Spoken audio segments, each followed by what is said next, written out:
Hello, Sci-Finalites. This is Sci-Finally. I'm Clary, and we're here to speak about something big. I'm a little late to the party. I was away for Easter weekend, but we got major love this weekend in the form of the Episode 8 trailer. They're calling it a teaser, but it was a trailer at Star Wars Celebration. Pains me that I could not be there. I don't have the money for things like that.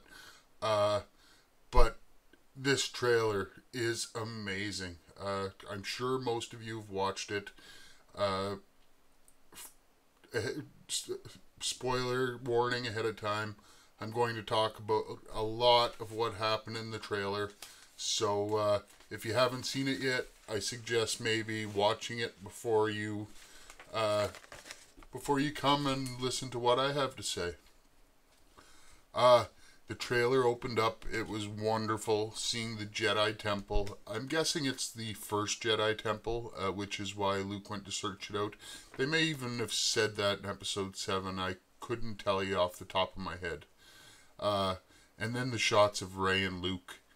And then we get this shot of R2-D2 and a cloaked man who has to be Luke Skywalker, on what looks to be Mustafar.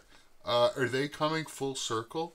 Is Luke going to go to Mustafar, perhaps to learn more about the dark side, more about his father, for some other reason? Of course, perhaps it's a totally different planet. It was such a powerful scene seeing the mechanical hand just resting on C-3PO. We get very little exposition, so of course what I'm saying is very possibly completely wrong, but nonetheless it was just an electrifying scene. Then we get Rey training. It was really cool. You know, she's we hear talking in the back. Sorry. Then we see Rey training.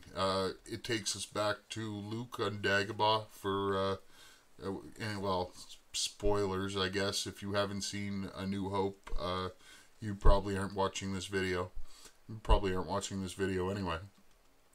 But, very much a throwback to the Luke on Dagobah scene, and where I think, Luke trying to get Rey to believe that she can do anything with the Force.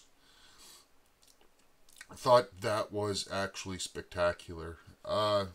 Hearing Luke's voice, asking Rey what do you see for the first time, and her saying, I see light, I see dark, I see a balance. And Luke says, it's so much bigger. And that just freaked me out. I had to rewind it there, just play back over and over. So much bigger than just lightness, darkness, and balance.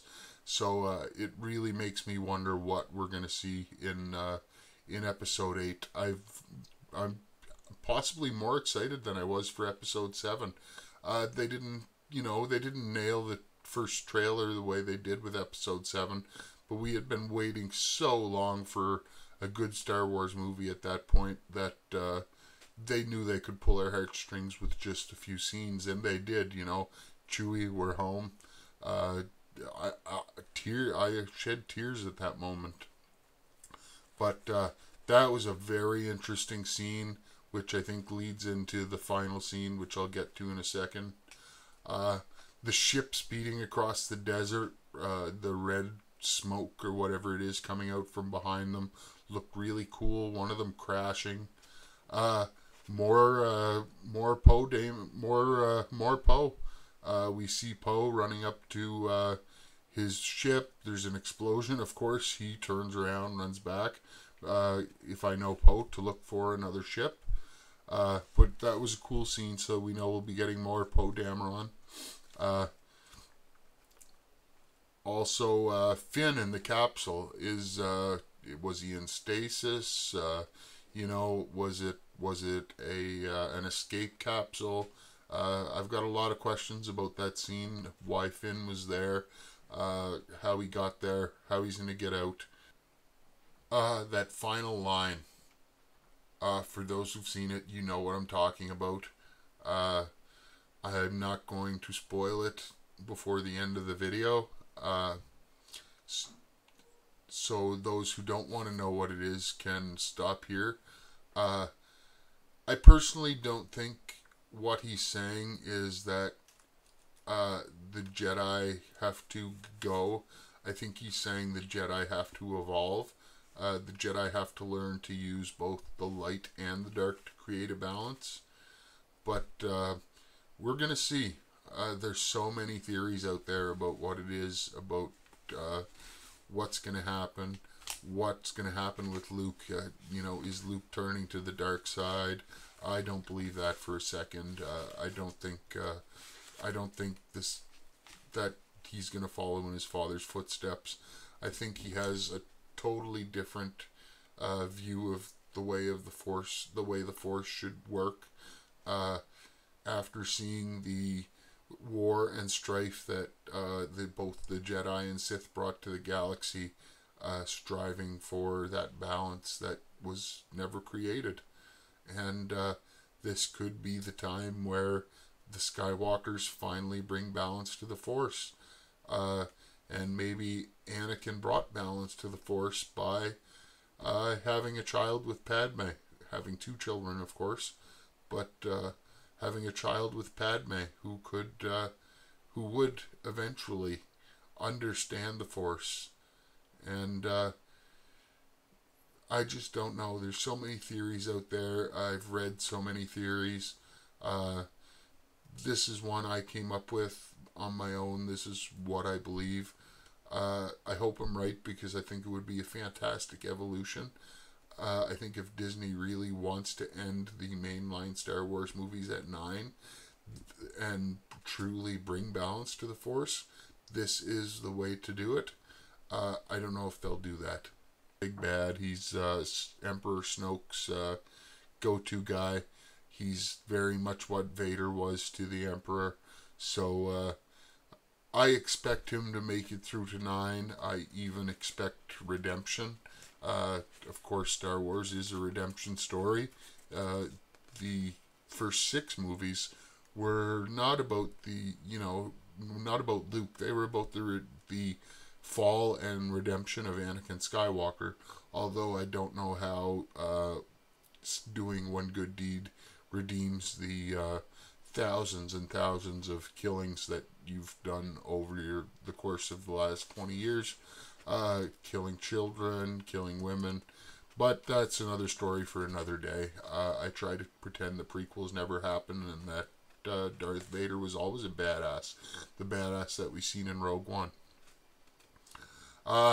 Then, of course, we see a space battle. We're going to get a real space battle in a main Star Wars movie. I know we got one in Rogue One, but Rogue One was, again, not part of the main series. It was still fantastic, but I'm really interested to see where they go with it. So, from Sci-Finally, this is Clary. I hope you all enjoyed the video. You can subscribe down below. Please subscribe. I need subscribers. I want to get to that 100 cap so I can officially name my channel. And all of your help is appreciated. Comment down below. I really want to hear what you guys think of the videos. I love to converse with anybody who's watching the videos, anybody who's into this stuff. So, yeah, feel free to comment. You can also get me on Twitter. I changed my Twitter to SciFinallyYT, SCI-FINALLY. So it's no longer SIGH. I wanted to rebrand. I wanted to make it, obvious that it was a science fiction channel, a gaming channel. And so from here on in, I am SciFinally SCI. I'm going to leave you with one final clip, and I hope you guys enjoy it. It's time for the Jedi